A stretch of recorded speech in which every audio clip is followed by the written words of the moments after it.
टूटेंगी तलवारें टकराकर तुमसे, हो जाएंगे दुश्मन के तरकश खाली। हर मैदान जंग तुम बेखौफ लड़ो, क्योंकि वक्त से पहले मौत नहीं आने वाली। नमस्कार, मैं अमरजीत वर्मा।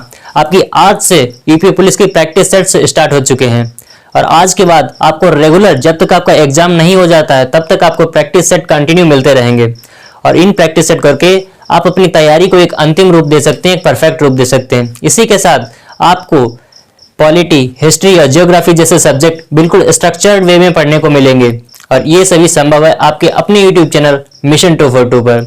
हम बिना टाइम वेस्ट करते हुए अपने प्रैक्टिस सेट की तरफ चलते हैं। हमारा पहला क्वेश्चन है आज का, कर्क रेखा भारत के किन राज्यों से होकर के गुजरती है? आपका पहला क्वेश्चन है कि कर्क रेखा भारत के किन राज्यों से होकर के गुजरती है, यानी कितने राज्यों से होकर के गुजरती है। ऑप्शन है आपके सामने, ऑप्शन नंबर ए 5, 6, 7, 8। कर्क रेखा भारत के कितने राज्यों से होकर गुजरती है? तो आपका ऑप्शन नंबर डी सही होने वाला है, 8 राज्यों से। कर्क रेखा भारत के 8 राज्यों से होकर के गुजरती है। वो कौन कौन से राज्य हैं तो मैं आपको बता दूं, गुजरात, राजस्थान, मध्य प्रदेश, झारखंड, छत्तीसगढ़, पश्चिम बंगाल, त्रिपुरा और मिजोरम। इन 8 राज्यों से कर्क रेखा जो है भारत के 8 राज्यों से होकर के गुजरती है। नेक्स्ट क्वेश्चन की तरफ चलते हैं। भारत के किस स्थान को सफेद पानी के नाम से जाना जाता है? ऑप्शन है आपके सामने, लेह, लद्दाख, कारगिल और सियाचिन। इनमें से कौन सा आपका ऑप्शन सही होने वाला है? तो मैं आपको बता दूं, ऑप्शन नंबर डी आपका राइट आंसर होने वाला है, सियाचिन। सियाचिन को सफेद पानी के नाम से भी जाना जाता है। नेक्स्ट क्वेश्चन की तरफ चलते हैं। निम्नलिखित में से कौन सा राज्य 3 तरफ से बांग्लादेश से घिरा हुआ है? निम्नलिखित में से कौन सा राज्य 3 तरफ से बांग्लादेश से घिरा हुआ है? ऑप्शन है आपके सामने, मेघालय, मिजोरम, पश्चिम बंगाल या फिर त्रिपुरा। इसमें आपका right answer option number D सही होने वाला है, त्रिपुरा। त्रिपुरा जो है बांग्लादेश से 3 तरफ से घिरा हुआ है। नेक्स्ट क्वेश्चन की तरफ चलते हैं। चंद्रप्रभा वन्यजीव अभयारण्य कहाँ स्थित है? चंद्रप्रभा वन्यजीव अभयारण्य किस राज्य में स्थित है? ऑप्शन है आपके सामने, उत्तराखंड, ओडिशा, उत्तर प्रदेश या फिर मध्य प्रदेश। इसमें आपका ऑप्शन नंबर सी सही होने वाला है, उत्तर प्रदेश। चंद्रप्रभा वन्यजीव अभयारण्य जो है आपके उत्तर प्रदेश राज्य में स्थित है। नेक्स्ट क्वेश्चन है आपका, महात्मा गांधी को सर्वप्रथम राष्ट्रपिता किसने कहा था? महात्मा गांधी को सर्वप्रथम राष्ट्रपिता किसने कहा था? ऑप्शन है आपके सामने, सुभाष चंद्र बोस, जवाहरलाल नेहरू, वल्लभ भाई पटेल, सी राजगोपालचारी। इनमें से किसने सबसे पहले महात्मा गांधी को राष्ट्रपिता की उपाधि दी थी या फिर राष्ट्रपिता कहकर संबोधित किया था? तो आपका ऑप्शन नंबर ए सही होने वाला है, सुभाष चंद्र बोस। सुभाष चंद्र बोस ने सबसे पहले महात्मा गांधी को राष्ट्रपिता कहकर संबोधित किया था। अभी आपके लिए क्वेश्चन है, कमेंट बॉक्स में आंसर जरूर देना कि सुभाष चंद्र बोस को नेताजी की उपाधि किसने दी थी। कमेंट बॉक्स में आंसर जरूर देना। नेक्स्ट क्वेश्चन की तरफ चलते हैं। भारतीय राष्ट्रीय कांग्रेस के सबसे अधिक समय तक अध्यक्ष कौन रहे? भारतीय राष्ट्रीय कांग्रेस जिसकी स्थापना 1885 ईस्वी में हुई थी, इसके सबसे अधिक समय तक अध्यक्ष कौन रहे? ऑप्शन है आपके सामने, WC Banerjee, B option Sardar Vallabh भाई पटेल, सी ऑप्शन अबुल कलाम आजाद या फिर डी ऑप्शन दादा भाई नौरोजी। इनमें से कौन सा ऐसा व्यक्ति था जो अधिक समय तक भारतीय राष्ट्रीय कांग्रेस का अध्यक्ष रहा था? तो इसमें आपका ऑप्शन नंबर सी सही होने वाला है, अबुल कलाम आजाद। नेक्स्ट क्वेश्चन की तरफ चलते हैं। नेक्स्ट क्वेश्चन है आपका कि भारत छोड़ो आंदोलन के समय इंग्लैंड का प्रधानमंत्री कौन था? भारत छोड़ो आंदोलन के समय आपके इंग्लैंड का प्रधानमंत्री कौन था? ऑप्शन है आपके सामने, चर्चिल, क्लाइमेट एटली, मैकडोनाल्ड या फिर चैम्बरलिन। इनमें से कौन सा राइट आंसर होने वाला है? तो इसमें आपका राइट आंसर होने वाला है ऑप्शन नंबर ए, चर्चिल। भारत छोड़ो आंदोलन के समय जो इंग्लैंड का प्रधानमंत्री थे वो चर्चिल थे। और अगर आपसे पूछ ले कि स्वतंत्रता के समय, भारत की आज़ादी के समय इंग्लैंड के प्रधानमंत्री कौन थे, तो क्लाइमेट एटली थे। नेक्स्ट क्वेश्चन की तरफ चलते हैं। नेक्स्ट क्वेश्चन है आपका, जलियांवाला बाग नरसंहार के समय भारत का वायसराय कौन था? जलियांवाला बाग नरसंहार के समय भारत का जो वायसराय था वो कौन था? ऑप्शन है आपके सामने, Lord Ripon, Lord Curzon, Lord Chelmsford या फिर लॉर्ड कैनिंग। इनमें से कौन सा राइट आंसर होने वाला है? तो इसमें आपका राइट ऑप्शन होने वाला है option number C, Lord Chelmsford. Jallianwala Bagh नरसंहार के समय लॉर्ड चम्सफोर्ड जो था भारत का वायसराय था। नेक्स्ट क्वेश्चन है आपका, जनरल डायर की हत्या किसने की थी? वही जनरल डायर जिसने जलियांवाला बाग हत्याकांड पर गोली चलाने का आदेश दिया था, उस जनरल डायर की हत्या किसने की थी? ऑप्शन है आपके सामने, नाथूराम गोडसे, उधम सिंह, चंद्रशेखर आजाद या फिर भगत सिंह। इसमें आपका राइट ऑप्शन होने वाला है option number B Udham Singh. Udham Singh ने लंदन में जाकर के जनरल डायर की गोली मारकर हत्या कर दी थी। नेक्स्ट क्वेश्चन है आपका, वर्ष 1939 में कांग्रेस छोड़ने के बाद सुभाष चंद्र बोस ने किस दल की स्थापना की थी या फिर किस दल का गठन किया था? ऑप्शन है आपके सामने revolutionary front, option number B forward block, option number 3 Indian Freedom Party या फिर फोर्थ नंबर आजाद हिंद फौज। इसमें से किसकी स्थापना सुभाष चंद्र बोस ने 1939 में कांग्रेस छोड़ने की बात की थी? तो 1939 में सुभाष चंद्र बोस ने फॉरवर्ड ब्लॉक की स्थापना की थी। नेक्स्ट क्वेश्चन की तरफ चलते हैं। निम्न में से कौन सा द्वीप भारत और श्रीलंका के मध्य स्थित है? निम्न में से कौन सा द्वीप भारत और श्रीलंका के मध्य स्थित है? ऑप्शन है आपके सामने Rameswaram, option number B New Moore, option number 3 Lakshadweep या फिर ऑप्शन नंबर 4 गंगा सागर। इनमें से कौन सा ऑप्शन राइट आंसर होने वाला है? तो इसमें आपका राइट आंसर ऑप्शन नंबर ए सही होने वाला है, रामेश्वरम। रामेश्वरम जो है आपका भारत और श्रीलंका के मध्य स्थित द्वीप है। नेक्स्ट क्वेश्चन की तरफ चलते हैं। हिस्टोरिया प्लांटेरम पुस्तक के लेखक कौन है? हिस्टोरिया प्लांटेरम पुस्तक के लेखक कौन है? ऑप्शन है आपके सामने थियोफ्रेस्टस, हिपोक्रेटस, डार्विन या फिर अरस्तु। इनमें से कौन सा आपका राइट आंसर होने वाला है? देखिए हिस्टोरिया प्लांटेरम जो है ये इसमें आपका राइट आंसर होने वाला है थियोफ्रेस्टस। थियोफ्रेस्टस जो है वनस्पति विज्ञानी हैं, वनस्पति विज्ञान के जनक भी हैं। इन्होंने हिस्टोरिया प्लांटेरम पुस्तक लिखी थी। इसी तरह एक आपको क्वेश्चन मिलेगा हिस्टोरिया एनिमेलियम, इस पुस्तक की रचना किसने की थी? तो उसका आंसर सही होने वाला है अरस्तु। ये आपको कंफ्यूज करेंगे। हिस्टोरिया प्लांटेरम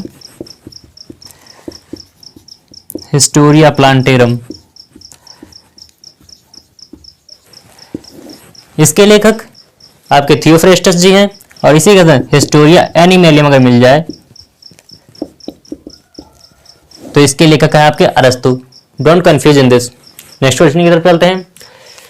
नेक्स्ट क्वेश्चन आपका वही है हिस्टोरिया एनिमेलियम पुस्तक के लेखक कौन है? तो इसमें आपका राइट ऑप्शन होने वाला है अरस्तु, option number D. Next question है निम्न में से कौन मानव पैर की हड्डी नहीं है? निम्न में से कौन से मानव पैर की हड्डी नहीं है? ऑप्शन है आपके सामने फिबुला, टिबिया, ह्यूमरस या फिर फीमर। देखिए टिबिया जो है और आपकी फिबुला ये पैर की हड्डियां हैं, फीमर जो जांग की हड्डी है, तो आपका जो ह्यूमरस बचा है वो अपर जो आर्म है उसकी हड्डी है। इसका मतलब आपका राइट ऑप्शन सी होने वाला है, ह्यूमरस जो है हाथ की हड्डी है ना कि पैर की। नेक्स्ट क्वेश्चन है आपका लार किसके पचाने में सहायक होती है? ऑप्शन है आपके सामने वसा, प्रोटीन, ऑप्शन नंबर सी है आपके सामने starch and fourth option fibre. इसमें से किसे पचाती है हमारी लार? तो इसमें आपका राइट आंसर होने वाला है स्टार्च।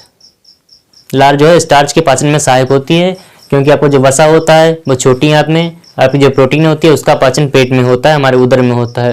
लेकिन आपको जो आपका स्टार्च है उसका डाइजेशन, उसका ब्रेकडाउन हमारे मुंह में ही होने लगता है और उसका ब्रेकडाउन लार करती है, जिसमें उसमें टाइलिन एंजाइम जो है स्टार्च का ब्रेकडाउन कर देता है। नेक्स्ट क्वेश्चन की तरफ चलते हैं। RH फैक्टर का नाम किससे संबंधित है? ऑप्शन है आपके सामने बिल्ली से, भालू से, बंदर से या फिर मनुष्य से। RH फैक्टर किससे संबंधित? तो इसमें आपका राइट ऑप्शन होने वाला है ऑप्शन नंबर सी बंदर से। RH फैक्टर जो है बंदर से संबंधित है। नेक्स्ट क्वेश्चन है हमारा राष्ट्रीय पर्यावरण अभियांत्रिकी संस्था कहाँ स्थित है? राष्ट्रीय पर्यावरण अभियांत्रिकी संस्था कहाँ स्थित है? ऑप्शन है आपके सामने पुणे में, लखनऊ में, दिल्ली में या फिर नागपुर में। इसमें आपका राइट ऑप्शन नंबर डी सही होने वाला है। आपके नागपुर में राष्ट्रीय पर्यावरण अभियांत्रिकी संस्था स्थित है। नेक्स्ट क्वेश्चन है आपका निम्नलिखित में से किसे वर्गीकी का पिता कहा जाता है, यानी फादर ऑफ टैक्सोनॉमी के नाम से किसे जाना जाता है? ऑप्शन है आपके सामने option number A Engler, option number 2 Linnaeus, अरस्तु या फिर लैमार्क। इसमें आपका ऑप्शन नंबर बी सही होने वाला है लीनियस, यानी कि कार्ल्स लीनियस। इसे हम फादर ऑफ टैक्सोनॉमी यानी वर्गीकी का पिता या फिर वर्गीकी का जनक के नाम से भी जानते हैं। Father of taxonomy that is Carl's Linnaeus. Next question विषाणु वृद्धि करता है, आपका जो वायरस है वो किसमें ग्रो करता है, किसमें वृद्धि करता है? ऑप्शन है आपके सामने जीवित कोशिका में, चीनी के विलयन में या फिर मृत शरीर में, फोर्थ ऑप्शन पानी में। इसमें से कौन सा ऑप्शन सही होने वाला है? इसमें आपका ऑप्शन नंबर ए सही होने वाला है। जीवित कोशिका में आपका जो वायरस है वो जीवित कोशिका यानी अलाइव सेल में ही ग्रो करता है, उसमें ही वृद्धि करता है। नेक्स्ट क्वेश्चन है, कौन सा हार्मोन लड़ो उड़ो हार्मोन कहलाता है, यानी कि लड़ो उड़ो और डरो हार्मोन के नाम से किसे जाना जाता है। ऑप्शन है आपके सामने इंसुलिन, एड्रेनलिन, ऑक्सीटोसिन या फिर एंड्रोजन। इसमें आपका ऑप्शन नंबर बी सही होने वाला है, एड्रेनलिन हार्मोन। एड्रेनलिन हार्मोन को लड़ो उड़ो और डरो हार्मोन के नाम से जाना जाता है। नेक्स्ट क्वेश्चन है आपका, निम्नलिखित में से कौन सा स्त्रीलिंग हार्मोन है। ऑप्शन है आपके सामने एस्ट्रोजन, इंसुलिन, ऑक्सिन या फिर एंड्रोजन। इनमें से कौन सा ऑप्शन आपका सही होने वाला है। स्त्रीलिंग हार्मोन, ये आपका ऑप्शन नंबर ए सही होने वाला है। एस्ट्रोजन हार्मोन जो है वो स्त्रीलिंग हार्मोन है। नेक्स्ट क्वेश्चन, निम्न में से कौन सा उत्तर भारतीय नृत्य है। निम्न में से कौन सा एक, चार ऑप्शन है उसमें से कौन सा एक उत्तर भारतीय नृत्य है। ऑप्शन है आपके सामने ओडिसी, कथकली, कथक या फिर मणिपुरी। इनमें से कौन सा उत्तर भारतीय नृत्य है। देखिए अगर ओडिसी की बात करें, आपका ओडिसी, दूसरा कथकली, तीसरा आपका कथक और चौथा है आपका मणिपुरी।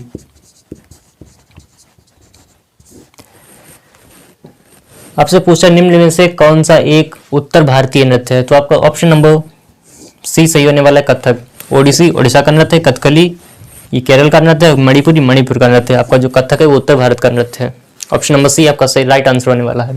नेक्स्ट क्वेश्चन, निम्न भारतीय शिवाजी किस एक नृत्य से संबंधित हैं, या फिर भारतीय शिवाजी किस नृत्य के लिए प्रसिद्ध हैं। ऑप्शन है आपके सामने कथकली, भरतनाट्यम, मोहिनीअट्टम या फिर फोर्थ ऑप्शन ओडिसी।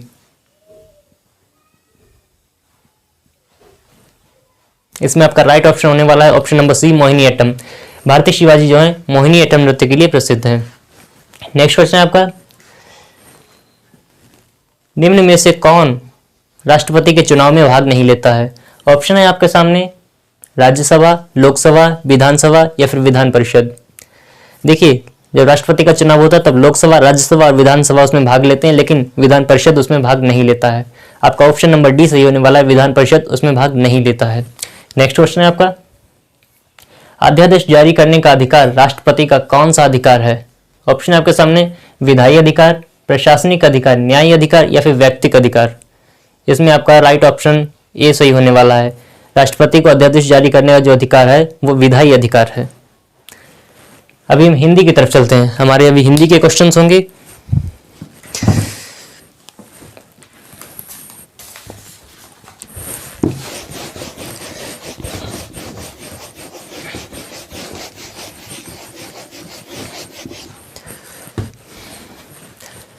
हिंदी के क्वेश्चन है आपके। पहला क्वेश्चन है, व्यंजनों का सही क्रम है। आपके सामने चार ऑप्शन में से कौन सा ऑप्शन सही है। छोटा बड़ा का तो अच्छा था, जो हिंदी की वर्णमाला है उसका अच्छी तरह से ज्ञान होगा आपको। देखिए इसमें आपका ऑप्शन नंबर डी सही होने वाला है। श सबसे छोटा सा, बाद में श षटकोण वाला सा और लास्ट में बड़ा सा, यानी श सलजम, श षटकोण और स बड़ा वाला सा है। इसमें ऑप्शन आपका ऑप्शन नंबर डी सही होने वाला है, यहाँ पर कंफ्यूज मत होना। नेक्स्ट क्वेश्चन, किस शब्द में र व्यंजन संयुक्त नहीं है। ऑप्शन है आपके सामने आश्रित, क्रम, करम या फिर कृषि। इसमें किसमें र शब्द नहीं है। देखिए आपका आश्रित है उसमें भी है, क्रम और करम इन दोनों में भी है, लेकिन आपका जो कृषि है उसमें र शब्द नहीं है, उसमें रे की मात्रा है। नेक्स्ट क्वेश्चन, अल्प प्राण ध्वनियों का समूह है। अल्प प्राण, महाप्राण जो आपने पढ़े होंगे हिंदी में भी, जब डिटेल में पढ़ा होगा जब वर्ण को, तब उसमें आपने पढ़े होंगे अल्प प्राण और महाप्राण। देखिए अल्प प्राण जो होते हैं पहला, तीसरा और पांचवा वर्ड जो है अल्प प्राण होता है, दूसरा और चौथा वर्ड महाप्राण होता है। तो इसमें आपका ऑप्शन नंबर बी सही होने वाला है। च, ज और ण पहला, तीसरा और पांचवा है। छ और झ छूटा हुआ, दूसरा चौथा छूटा हुआ क्योंकि वो महाप्राण है। तो आपका ऑप्शन नंबर बी सही होने वाला है। नेक्स्ट क्वेश्चन, किस क्रम में भद्र का तद्भव रूप है। ऑप्शन आपके सामने भला, भद्दा, बद या फिर भदा। इसमें आपका ऑप्शन नंबर बी सही होने वाला है, भद्र का तद्भव रूप भद्दा होगा।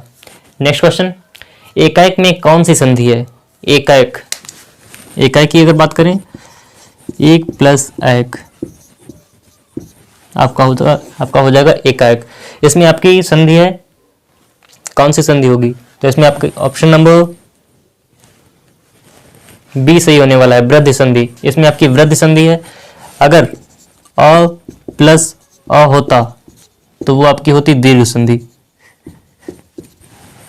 ई प्लस ई होती तभी आपकी दीर्घ संधि होती। जब सेम लेटर जुड़ते हैं तब उसे बोलते हैं दीर्घ संधि। यहां पर आपका एक में वृद्धि संधि होने वाला है। नेक्स्ट क्वेश्चन, स्वागत में कौन सी संधि है? सु प्लस आगत। उसका संधि विच्छेद करके देखें तो होता है सु प्लस आगत यानी स्वागत। जब आपका उ वर्ड जो है, स्वर जो है चेंज कर व में चेंज हो जाता है, वहां पर आपकी होती है ईण संधि। तो यहां पर आपका ऑप्शन नंबर सही होने वाला है सी, स्वागत। स्वागत में ईण संधि है।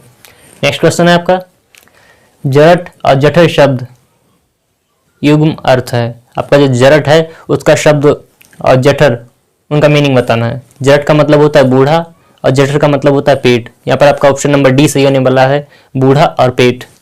नेक्स्ट क्वेश्चन, प्रथा और प्रथा का युग्म का सही अर्थ। देखिए आपका प्रथा, ये वाला प्रथा है, ये वाला प्रथा है, इसमें कौन सा है? देखिए प्रथा जो है ये कुंती का नाम है, कर्ण अर्जुन की माँ कुंती, और प्रथा आपका रीति रिवाजों के लिए बोला जाता है। तो आपका ऑप्शन नंबर सही होने वाला है डी, कुंती और रीति, प्रथा और प्रथा का मीनिंग। नेक्स्ट क्वेश्चन की तरफ चलते हैं। नेक्स्ट क्वेश्चन है आपका, सर्वनाम के कितने प्रकार हैं? ऑप्शन है आपके सामने 5, 6, 7 और 8। इसमें आपका ऑप्शन नंबर बी सही होने वाला है सी, 6, यानी कि सर्वनाम के जो हैं वो 6 प्रकार हैं। नेक्स्ट क्वेश्चन की तरफ चलते हैं, मैं, हम, हमारा, इनमें से कौन सा सर्वनाम है? ऑप्शन है आपके सामने उत्तम पुरुष, मध्यम पुरुष, अन्य पुरुष या फिर इनमें से कोई नहीं। इसमें आपका ऑप्शन नंबर ए सही होने वाला है, उत्तम पुरुष। मैं, हम, हमारा जो है उत्तम पुरुष की श्रेणी में आते हैं। नेक्स्ट क्वेश्चन है आपका, गीदड़ का स्त्रीलिंग क्या बनेगा? ऑप्शन है आपके सामने गीदड़िन, गीदगानी, गीदड़ी या फिर गीदड़नी। इसमें आपका ऑप्शन नंबर सी सही होने वाला है, गीदड़ी। नेक्स्ट क्वेश्चन की तरफ चलते हैं, वीरों ने देश के लिए बलिदान दिया में कौन सा कारक है? ऑप्शन है आपके सामने कर्ता कारक, करण कारक, संप्रदान कारक या फिर अपादान कारक। इसमें आपका ऑप्शन नंबर सही होने वाला है सी, संप्रदान कारक। वीरों ने देश के लिए बलिदान नहीं दिया, के लिए, इसमें आपका होने वाला संप्रदान। कर्ता ने कर्म को कर्ण से के द्वारा, आपको विभक्ति चिन्ह याद होने चाहिए। यहाँ पर आपको कर्ता ने, वीरों ने देश के लिए बलिदान दिया, के शब्द आ रहे हैं के लिए, इसका मतलब इसमें आपका ऑप्शन नंबर सी सही होने वाला है, संप्रदान। नेक्स्ट क्वेश्चन है आपका, अंगूठे पर रखना का क्या अर्थ होता है? ऑप्शन है आपके सामने परवाह ना करना, परवाह करना, चिंता करना या फिर गिनती करना। इसमें आपका ऑप्शन नंबर सही होने वाला है बी, परवाह करना। अंगूठे पर रखना, परवाह करना। नेक्स्ट क्वेश्चन है, उड़ती चिड़िया के पंख गिनना। ऑप्शन है आपके सामने होशियार होना, अनुभव होना, मतलबी होना या फिर मूर्ख होना। इसमें आपका ऑप्शन नंबर ए सही होने वाला है, होशियार होना। उड़ती चिड़िया के पंख गिनना, होशियार होना। नेक्स्ट क्वेश्चन है आपका, उपमेय में उपमान की संभावना होने पर कौन सा अलंकार होता है? ऑप्शन है आपके सामने उपमा, रूपक, उत्प्रेक्षा या फिर संदेही अलंकार। यहाँ पर आपका राइट आंसर होने वाला है ऑप्शन नंबर सी, उत्प्रेक्षा अलंकार। नेक्स्ट क्वेश्चन, गंगा सा पावन मन, गंगा सा पावन मन में कौन सा अलंकार है? देखिए जहां पर ये स वर्ड आते हैं, ऐसे शब्द आते हैं, यहाँ पर आपके ऑप्शन में ऑप्शन है आपके सामने विशेषोक्त अलंकार, निदर्शनालंकार, उपमा अलंकार या फिर प्रतिवस्तु उपमा अलंकार। यहाँ पर आपका ऑप्शन नंबर सी सही होने वाला है, उपमा अलंकार। नेक्स्ट क्वेश्चन है आपका, मैथ के क्वेश्चन करने वाले हैं। पहला क्वेश्चन है हमारा, 2055 में कौन सी लघुत्तम संख्या जोड़ें कि वह 27 से विभाज्य हो जाए? 2055 आपका क्वेश्चन में दिया हुआ है, 2055 में कौन सी संख्या जोड़ें कि वह 27 से विभाज्य हो जाए, यानी कि 27 से डिवाइड हो जाए। देखिए जो संख्या 27 है, 27 से डिवाइड करने का मतलब जो संख्या 9 और 3 से डिवाइड हो जाए। जो संख्या 27 से डिवाइड होगी वो 9 से भी डिवाइड होगी और 3 से भी डिवाइड होगी, इसके गुणज है। तो जो संख्या 27 से डिवाइड होगी, वो 9 से और 3 से भी डिवाइड होगी। ऑप्शन से हम उठाकर देख लेते हैं 2055 में कौन सी संख्या जोड़े। अगर हम इसमें 28 को जोड़ते हैं तो 8 12 13 7 1 8 0 2, इसके अंकों का योग अगर हम इसे जोड़ लेते हैं 8 3 11 और 2 13, 8 3 11 और 13, इसके अंकों का योग जो है अगर 9 से और 3 से डिवाइड हो रहा है तो वह 27 से भी डिवाइड होगा, लेकिन 13 जो है ना तो 9 से डिवाइड हो रहा है ना 3 से डिवाइड हो रहा है, तो 27 से बिल्कुल डिवाइड नहीं हो सकता। दूसरा ऑप्शन हम लेते हैं 2055 में अगर हम 31 को जोड़ देते हैं तो आपका मिलेगा 5 1 6 5 3 8 0 2, 8 6 14 और 2 16, 16 ना तो 9 से डिवाइड हो रहा है ना 3 से डिवाइड हो रहा है, इसका मतलब ये भी नहीं हो सकता। चौथा ऑप्शन हम देखते हैं 2055 में अगर हम 24 को जोड़ देते हैं, 2055 में अगर हम 24 को जोड़ देते हैं 5 4 9 5 2 7 0 2 10 16 17 18, इनका योग आ रहा है 18, जो कि 9 से भी डिवाइड होगा 3 से भी डिवाइड होगा, इसका मतलब ये संख्या जो है 27 से भी डिवाइड होगी। तो हम 2055 में अगर 24 को जोड़ देते हैं तो हमारी जो संख्या आएगी वो 27 से डिवाइड हो जाएगी। तो हमारा option number D right answer होने वाला है। नेक्स्ट क्वेश्चन देखते हैं। नेक्स्ट क्वेश्चन है हमारा 3 संख्याओं में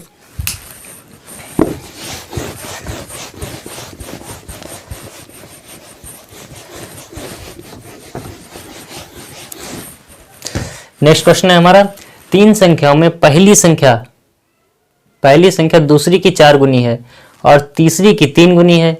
यदि तीनों संख्याओं का औसत 95 है तो तीसरी संख्या ज्ञात करो। पहली संख्या मान लो पहली संख्या x है, पहली संख्या x है हमारी। क्या बोल रहा है कि दूसरी की 4 गुनी है और तीसरी की 3 गुनी है, यानी कि अगर हम x पहली है, अगर दूसरी को x से अगर हम 4 से डिवाइड कर दें तो वो इसकी 4 गुनी हो जाएगी। तीसरी की 3 गुनी है, अगर हम x को 3 से डिवाइड कर दें तो ये संख्या इसकी 3 गुनी हो जाएगी। बोल रहा है तीसरी की 3 गुनी है, तो तीनों संख्याओं का औसत 95 है तो तीसरी संख्या ज्ञात करो। यानी कि तीनों संख्याओं का औसत बता रहा है 95, तीनों संख्याओं का औसत 95 है तो तीसरी संख्या पूछ रहा है। इसका मल्टीप्लाई करते हैं, 3 चौक 12 12 x plus 3x plus 4x, इसका मल्टीप्लाई इधर से हो जाएगा 3 5 15 27 28 285 7 19x 12 5 60 96 102 10 कैरी 12 24 10 34। अभी अगर हम x की वैल्यू निकालें 90 से डिवाइड करते हैं 19 से कम 19 19 पंचे 95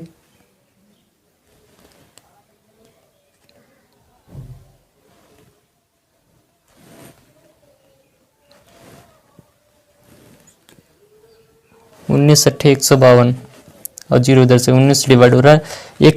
x की वैल्यू आपकी 180 आ रही है, x की वैल्यू आपकी 180। अरे तीसरी संख्या पूछ रहा है, इसका मतलब हम 180 को 3 से डिवाइड करते हैं, 3 6 18 60, आपकी तीसरी संख्या 60 आ रही है। ऑप्शन में कहीं है क्या?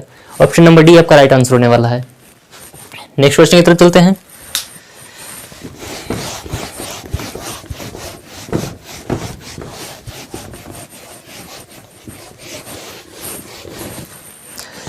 नेक्स्ट क्वेश्चन है हमारा, निम्नलिखित में से कौन सी संख्या 11 का गुणज है? निम्नलिखित में से कौन सी संख्या 11 का गुणज है? ऑप्शन उठाकर हम देख लेते हैं। 987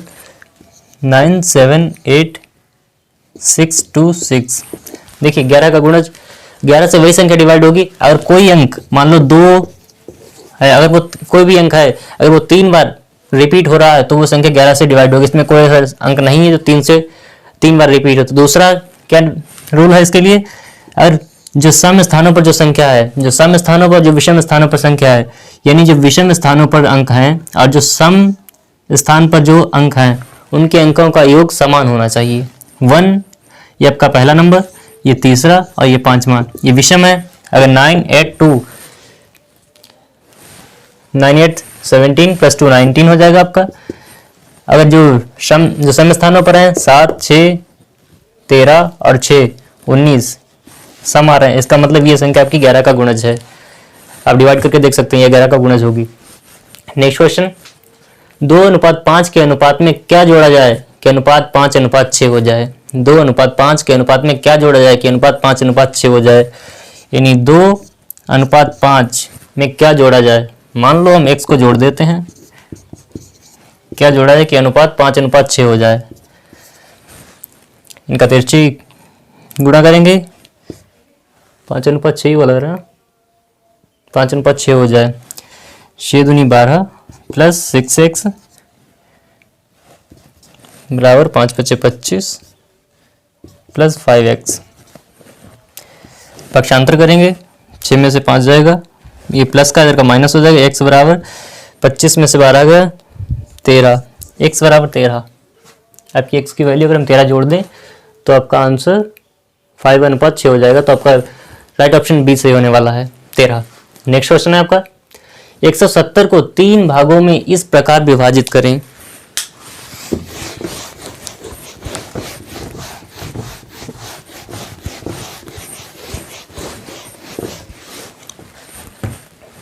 आपका क्वेश्चन बोल रहा है 170 को 3 भागों में इस प्रकार विभाजित किया जाता है कि पहला भाग दूसरे से 10 अधिक और तीसरे भाग के साथ अनुपात 2:5 है। तो तीनों भाग बताने हैं। ये आपका पहला भाग, दूसरा और तीसरा, टोटल आपके पास संख्या है 170।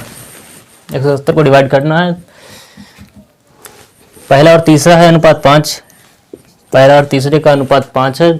और दूसरे का क्या बोल रहा है कि दूसरे से 10 अधिक है। पहला जो है, पहला भाग दूसरे से 10 अधिक, यानी कि अगर इसे मान लेते हैं 2x - 10, दूसरा ये हो गया, ये 2x - 10 इससे अधिक है। पूछ रहा है कि तीनों भाग हैं, तीनों भाग कौन कौन से हो सकते हैं। देखो भाई, 2x + 2x - 10 + 5x 170 है। अभी इन्हें जोड़ देते हैं, 2x और इसे 2 2 4 5 9x - 10 बराबर 170। इसका पक्षांतर करेंगे अगर 9x बराबर 170, ये माइनस का इधर आएगा तो प्लस का हो जाएगा। 9x बराबर 180। x की वैल्यू अगर हम निकालें 180 से तो 9 1 × 9 2 × 18। x की वैल्यू है आपकी 20। x की वैल्यू है 20, तो हम x के 2 से गुणा करें, 20 दूने 40, 20 दूने 40 - 10 30, 20 × 5 = 100, 40 30 100। देखिए कहीं ऑप्शन में है क्या 40 30 100। आपका ऑप्शन नंबर बी सही होने वाला है। Next question,